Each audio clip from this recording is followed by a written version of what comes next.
չենք փակվելու, մենք շարունակելու ենք խոսակցությունը։ Իսկ ինչ իրավական հիմքով է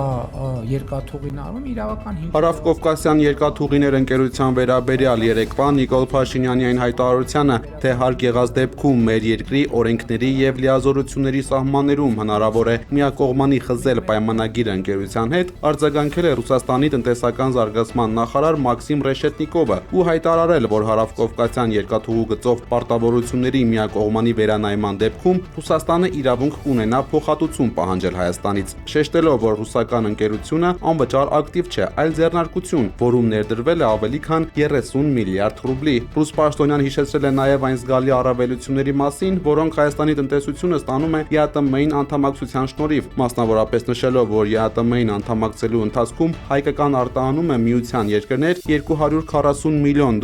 հասել է 3.2 միլիարդ դոլարի, իսկ ավանդական հայկական արտահանման ծննդամթերքի, գյուղմթերքի եւ ալկոհոլի ավելի քան 80%-ը մատակարարվում է ԵԱՏՄ երկրներ, մինչդեռ այլընտրանքային շուկաներ դուրս գալը պահանջում է արտադրական շղթաների երկարատև վերակառուցում եւ պարունակում է բարձր կոմերցիոն ռիսկեր։ Միաժամանակ Ռեշետնիկովը ընդգծել է, որ այս մատակարարումների տնտեսական ազդեցությունը միության մյուս երկրների համար էական չէ, քանի որ աշխարհի հետ Ռուսաստանի համախառն ապրանքաշրջանառության մեջ Հայաստանի բաժինը չի գերազանցում 0.9%-ը։ Բացի այդ, ըստ նրա, Հայաստանը տարեկան խնայում է $120 միլիոն ռուսական գազի ցածր գների հաշվին, եւ եթե երկիրը զրկվի ԵԱՏՄ շուկայի հասանելիությունից, արտահանում է միության երկրներ կնվազի ավելի քան 60%-ով։ Երբ պատահաբար իմացա, որ հիշել են ինձ, չեմ Լիպարի Դրմեյանը Նիկոլ Փաշինյանի դեմ հայց է ներկայացրել դատարան, պահանջելով հերքել իր հասցեին արված հայտարարությունները։ Նա նշել է, որ վիճարկվող արտահայտությունները վերաբերում են արբիտրաժային վարույթի ընթացքում իր պարտականությունների կատարմանը, ինչպես նաև կառավարությունում իր իբրև ընդդիմության ներկայացուցիչ լինելուն։ Դրմեյանը կատարվածը կապում է իր եւ գործընկերների քաղաքական ակտիվության ու ընդդիմադիր գործունեության հետ։ Միջազգային իրավական հարցերով ներկայացուցչի գրասենյակի նախկին ղեկավարը չի բացառել, որ կարող են իրեն մոտ ապագայում կալանավորել։ Հնարավոր է այս ամենը հողեն նախապատրաստում ձեզ կալանավորելու համար։ Մեր այսօրվա իրականության մեջ ես ոչինչ չեմ բացառի, մի փոքր հույս ունենալով այնուամենայնիվ, որ իրավապահ մարմիններում դեռ կան մարդիկ, ովքեր որ հետևում են օրենքին եւ գործում են օրենքի ոգուն ու տարին համապատասխան, բայց իհարկե ոչինչ բացառել պետք չէ։ Փաստորեն արգելվում է քաղաքականությամբ զբաղվել։ Ուղղակի ամեն ինչի պատճառը քաղաքականությամբ զբաղվելն է։ Չկա որևէ այլ պատճառ ու սա է հիմնական այն ամբողջ այս պատմության հիմքը։ Ուզում է ասել, որ մարդ քաղաքականությամբ չզբաղվի, բացի իմ կողմից նշանակված սատելիտներին։ Դա այդպես չի կարող լինել։ Այսպես է անդրադարձել ուժեղ Հայաստան դաշինքի առաջին համար Նարեկ Կարապետյանը երկրում ստեղծված ներքաղաքական լարվածությանը, մասնավորապես ընդդիմադիր դաշտի առաջնորդների դեմ հարուցված գործերին եւ իր տանը արդեն 3-րդ անգամ իրավապահների իրականացրած հուզարկությանը։ Նա համոզմունք է հայտնել, որ ընդդիմադիրների դեմ կիրառվող բոլոր ճնշումներն ու սահմանափակումները բացառապես քաղաքական նպատակներ են հետապնդում, սակայն դրանք չեն կարող կոտրել իրենց կամքը։ Ինչ եղավ, ինչ ստացանք, ինչ կերանք։ Անդրադառնալով Ռուսաստանի հետ հարաբերությունների սրմանը, Կարապետյանը խստորեն դատապարտել է իշխանությունների վարած արտաքին քաղաքական կուրսը, զգուշացնելով, որ երկիրը այսպես միտումնավոր կերպով նոր ցնցումների ու թշնամանքի առջև է կանգնելու։ Մենք դեռ չենք մարսել են մի թշնամուն։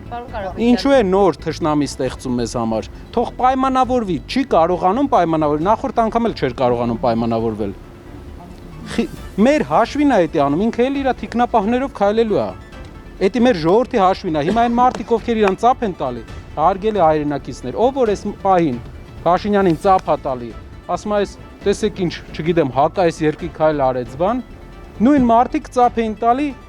2020 թվականի պատերազմից առաջ։ Պարոն Կարապետյան, բայց ու բերեց այդ հետևանքների, չի կարելի աշխարհի հետ էմոցիայով խոսել։ Աշխարհի հետ պետք է հավասարակշռված, որ երկրորդ անգամ չառերեսվենք նրան, ինչ որ առերեսվեցին։ Խոսելով ազգային ժողովի կանոնակարգի խախտմամբ կաթողիկոսին չհրավիրելու եւ 9-րդ գումարման ազգային ժողովի անդրանիկ նիստին նրա մասնակցությունը չապահովելու մասին, Կարապետյանը դա անթույլատրելի է որակել ու նշել, որ իրենք իրենց թիմով մտադիր են Կիրակի հանդիպել կաթողիկոսին ու ստանալ նրա հայրապետական օրհնանքը։ Մեր եկեղեցու համանդրությամբ գրված է, որ կաթողիկոսը պետք է լինի այնտեղ։ Կաթողիկոսը ընտրվում է հատուկ ձևաչափով, որը ունիկալ է աշխարհի եկեղեցիների մեջ, բոլոր եկեղեցիներում։ Կաթողիկոսին ընտրում է միայն կրոնական առաջնորդները։ Գրեթե բոլոր հայկական եկեղեցում կաթողիկոսին ընտրում է ամբողջ հայությունը, ամեն 15000 մարդուց մեկը, ու այդ պատճառով ինքը ունի լեգիտիմ իրավունք,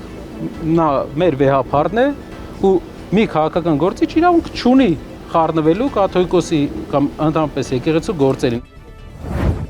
Ուժեղ Հայաստան դաշինքի անդամ Ալեքսան Ալեքսանյանի կալանքը երկարաձգվել է 2 ամսով։ Ալեքսանյանի պաշտպանական թիմը հայտարարել է, որ համաձայն չէ դատարանի որոշման հետ եւ պատրաստվում է բողոքարկել որոշումը։ Ալեքսանյանը կալանավորվել էր ավելի վաղ հարուցված քրեական վարույթի շրջանակում։ Նա մեղադրվում է հավաքին մասնակցելու նպատակով նյութապես շահագրգռելու եւ առանձնապես խոշոր չափերով փողերի լվացման համար։ Հրազդանի բժշկական կենտրոնում խոշոր քաշով նորածին է լույս աշխարհ եկել։ Բժշկական կենտրոնից հայտնել են, որ Արթուրը ծնվել է 4 կիլոգրամ 650 գրամ քաշով եւ 53 սանտիմետր հասակով, ինչը հիվանդանոցի պատմության մեջ բացառիկ դեպքերից է։ Փոքրիկը ընտանիքի առաջնեկն է։ Մայրիկի եւ երեխայի առողջական վիճակը գնահատվում է բավարար։ Օգոստոսի 28-ից Aeroflot-ը Կրասնոդարից Գյումրի չվերթներ կիրականացնի, հայտնել է ավիափոխադրողի մամուլի ծառայությունը։ Թռիչքները կիրականացվեն Airbus A320 ինքնաթիռներով, շաբաթական 2 անգամ, չորեքշաբթի եւ ուրբաթ։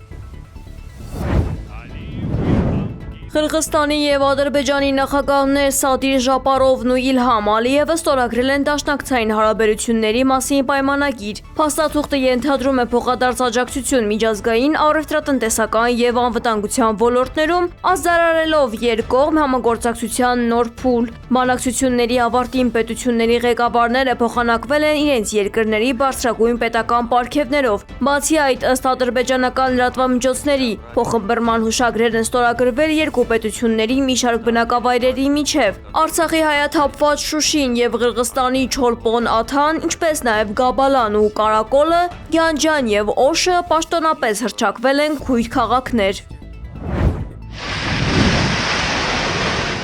Սարատովում փլուզվել է վթարային շենքի չբնակեցված մուտքերի աղյուսե պատի մի մասը։ Ըստ քաղաքապետի նախնական տվյալով տուժածներ չկան։ 2025 թվականի հոկտեմբերի 18-ին այս նույն շենքի առաջին հարկում արդեն իսկ տեղի էր ունեցել արտաքին պատերից մեկի մասնակի փլուզում, ինչի առթիվ հարուցվել էր քրեական գործ անփութության հատկանիշներով։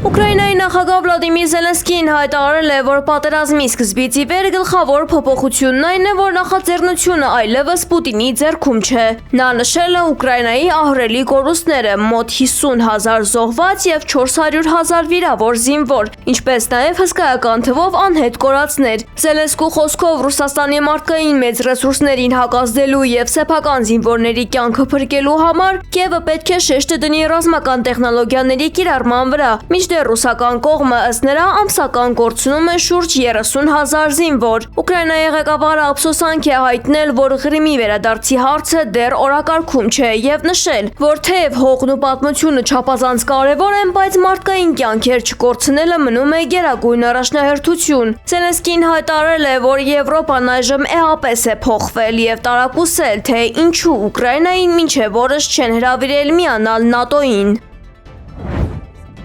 Ռուսաստանի Նիժնի Նովգորոդի մարզում ահաբեկչություն է կանխվել։ Անվտանգության դաշտային ծառայության աշխատակիցները ձերբակալել են Ուկրաինայի անվտանգության ծառայության գործակալի։ Ռուսաստան ժամանելուց հետո նա լուրջ նախապատրաստություն է անցել, ինչից հետո արդեն երկրի ներսում ստացել է իր առաջադրանքն ու այն կոորդինատները, որտեղ թաքցված են եղել պայթուցիկ նյութերն ու անօդաչու թռչող սարքերը։ Գործակալին ձերբակալել են հենց այդ թաքստոցի մոտ։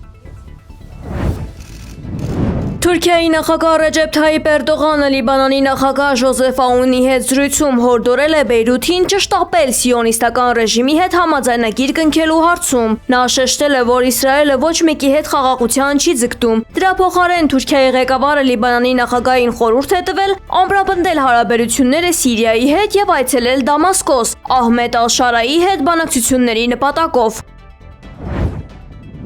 luego exige una de las condenas más rotundas. Իսպանիայի վարչապետ Պեդրո Սանչեսը հայտարարել է, որ ակտիվորեն համագործակցում է Մարոկոյի իշխանության հետ ապօրինի ներխուժած միգրանտներին հնարավորինս արագ հայրենիք վերադարձնելու ուղղությամբ։ Սանչեսի այս խոստումը սակայն բախվում է իրավական խոչընդոտների։ Իսպանիայի Գերագույն դատարանի հունիսյան վճռով ծովում բերման ենթարկված միգրանտների արտաքսումը արգելվում է։ Իրավիճակը բարդացնում է նաև կառավարության ընդունած անօրինական միգրանտների օրինականացման վիճահարույց ծրագիրը։ Իսպանիայի հյուսիսաֆրիկյան Սեուտայում միգրանտների աննախադեպ հոսքի պատճառով Մադրիդը բանակ է տեղակայել սահմանային անվտանգություն ուժեղացնելու և քաղաքացիական գվարդիային աջակցելու նպատակով։ Մարոկոյից հազարավոր միգրանտներ շրջանցել են արգելապատնեշները և լողալով հասել իսպանական ափեր։ Միայն մեկ օրում սահմանը հատողների թիվը հասել է շուրջ 60,000-ի։ Վտանգավոր ճանապարհը անցնելիս առնվազն 15 մարդ խեղդվել է։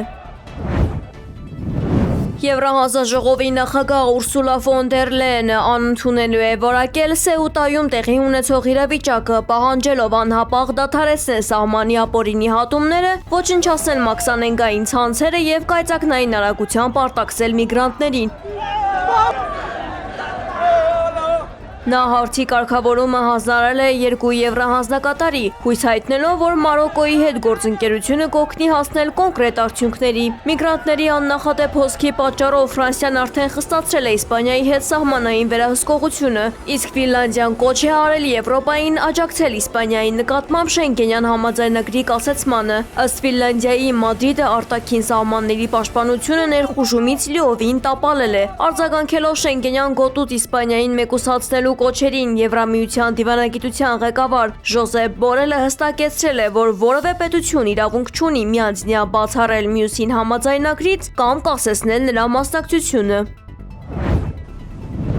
Հունաստանում մոլեգնում են ավերիչ անտառային հրդեհները, որոնք արդեն 3 փրկարարի կյանք են խլել։ Կրետե կղզում տարհանել են մոտ 8000 մարդու, աղետի գոտում աշխատում է ավելի քան 200 փրկարար։ Հուլիսի 28-ից լայնամասշտաբ հրդեհներ են բռնկվել նաև Պարոս կղզում, որը ամբողջությամբ հայտնվել է ծխի մեջ։ Աննախադեպ շոկի և չոր եղանակի պատճառով հրդեհների ու զանգվածային տարհանումների ալիքը տարածվել է նաև հարավային Եվրոպայի այլ երկրներում՝ Ֆրանսիայում, Իսպանիայում և Թուրքիայում։ UEFA-ն և իր բոլոր 55 անդամ ասոցիացիաները սպառնացել են բոյկոտել FIFA-ի մրցաշարերը, այդ թվում աշխարհի առաջնությունը, եթե կազմակերպության նախագահ Ջանի Ինֆանտինոն իրականացնի աշխարհի առաջնության բաժնեմասերի վաճառքի ծրագիրը։ Աշխարհի առաջնությունը վաճառքի ենթակա չէ, քանի դեռ այս առաջարկն ամբողջությամբ չի չեղարկվել։ Եվրոպական ոչ մի հավաքական չի մասնակցի FIFA-ի որևէ մրցաշարի, ասվում է UEFA-ի տարածած հայտարարության մեջ։ FIFA-ն ի պատասխան հայտարարել է, որ կշարունակի աշխարհի առաջնության բաժնեմասերը մասնավոր ներդրողներին վաճառելու իր ծրագրի շուրջ խորհրդակցությունները, անկախ կողմերի դժգոհություններից։ Ոչ ոք չի վաճառում ֆուտբոլը, սա այն հարցը չէ, որը մենք երբևէ կքննարկեինք։ Այսպես է պատասխանել FIFA-ն լայնածավալ քննադատություններին։ Կազմակերպությունը նշել է, որ իր անդամ բոլոր ֆեդերացիաները պետք է հնարավորություն ունենան քննարկելու ծրագիրը, առաջարկելով բաց և ժողովրդավարական խորհրդակցություններ անցկացնել։